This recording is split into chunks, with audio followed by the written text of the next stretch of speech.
अरे ए सखी का हो? अरे हमार सैया जी बड़ा बेकार बाड़े हो। अरे का भाई बोला। अरे छोटी छोटी गलती पे वो बड़ा मारे ले हम। अच्छा सुना सुनावा।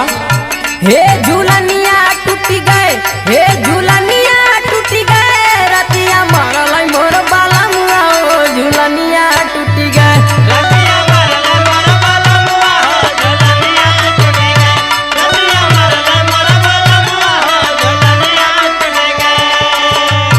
हे झूलनिया टूटी गए, हे झूलनिया टूटी गए, रतिया मारल मोर बाला मुआ हो, झूलनिया टूटी गए।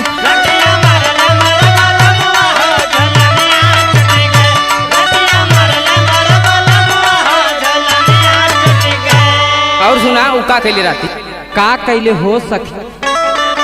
हरी रतिया में सखी हम खानावा बनवली, हरे ये कमी भाई हम नमक न डरली, हरे ये गलतिया साखी हमसे होई गए, रतिया मारल मोर बाला मुआ हो, झूलनिया टूटी गए।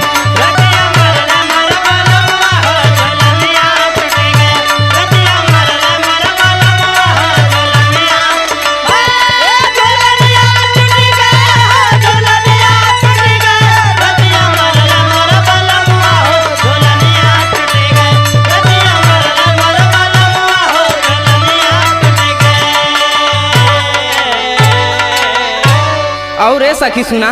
का सुनी? अब सुनते तो हई। अरे सुना सुनावा।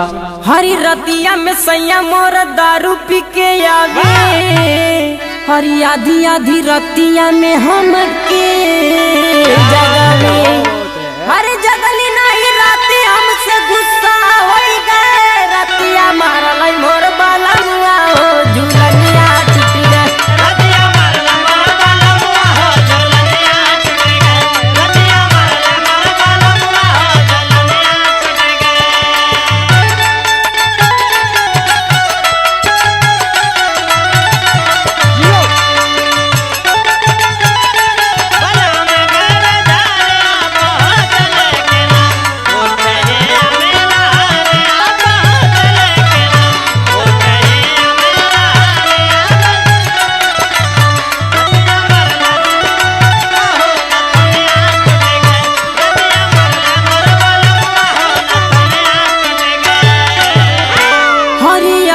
समझावे काहे माना मोरे बात के, तबो नहीं माने सैया मारे लात लात से।